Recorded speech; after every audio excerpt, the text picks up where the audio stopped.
Here's why you don't want World War III to happen. What if the world as you know it ended tomorrow, not in a whisper, but in a storm of fire, fear, and chaos? Not depicted in distant headlines, nor playing out in lands far removed, but right here, in the tranquility of your home, amongst your family, where your dreams have taken root and flourished over time. But today, let's confront a haunting truth we'd rather avoid. Why you don't want World War III to happen, and why you cannot ignore the storm brewing on the horizon. War has always been glorified, the captivating tales of heroes, the victorious triumphs, the resilience celebrated in history books. Yet peel back that shiny facade, and you'll find war for what it truly is: unfathomable chaos, relentless pain, endless destruction. Because this time the tools of war have evolved to wield a power beyond our control, leaving only ruins in their wake. What truly makes life meaningful? Is it not found in the quiet moments, a laugh with a friend, a meal shared with family, or perhaps in the dreams you nurture for tomorrow? War doesn't merely topple buildings or raze landscapes to the ground, it rips apart the very fabric of everyday life. Imagine the eerie silence that settles over a city that once thrived, the echoes of laughter, sorrowfully replaced by the haunting drone of air raid sirens. You don't think about peace until it's gone. You don't realize how fragile it is, how easily it can be shattered.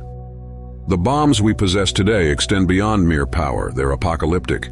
A single nuclear detonation holds the capability to kill millions in an instant. But that's not where the nightmare ends.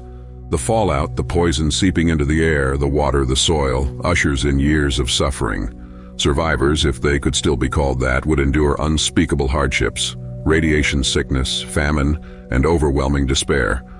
A nuclear war wouldn't confine its destruction to nations, it would unravel the entire planet. In war, constraints like borders become meaningless. Missiles won't stop at checkpoints, bombs won't ask for passports. The chaos spills over, consuming everything and everyone in its merciless path. Imagine millions driven to flee their homes, not out of desire but out of sheer necessity, because there is no home to return to. Imagine the strain on neighboring regions, already teetering under their own steely burdens, forced to shoulder an impossible humanitarian crisis. Wars don't just break nations, they break people, and once people are broken, rebuilding takes generations, if it happens at all. In this grim reality, one wonders, what remains of humanity's proud achievements? What has humanity built over centuries? Art that inspires, knowledge that enlightens, civilizations that thrive in their rich tapestry of culture and shared history. World War III wouldn't solely be a conflict of weapons, it would be a war on everything we've ever achieved and hold dear. Entire cultures could be wiped from existence, progress achieved over countless generations reversed, plunging us into an abyss from which there may be no return. What if the cure for a disease, the next great invention, the song meant to heal the world, is never realized because the world is too busy tearing itself apart? Here's the unavoidable truth. The future remains unwritten, and while we can't alter the past, we possess the power to avoid repeating it. World War III is not an unchangeable fate. It's a choice we can and must avoid if we demand diplomacy over destruction, cooperation over conflict.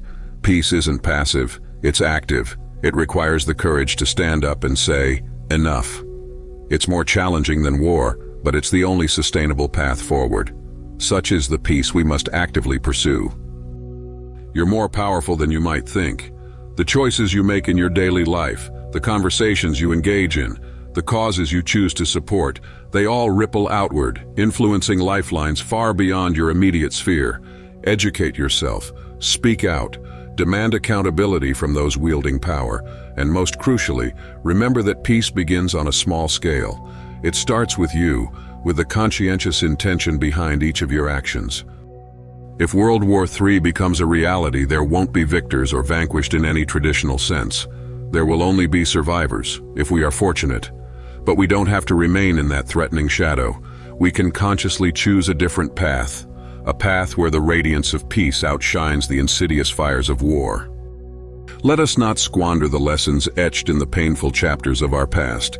Let us courageously choose to live in a world where we envision growth, unity, and peace, a world where the light of our collective potential outshines the consuming blaze of conflict. Together, with deliberate action and unwavering belief, we can ensure that tomorrow indeed comes, and brings with it hope, resilience, and a peace that withstands the test of time.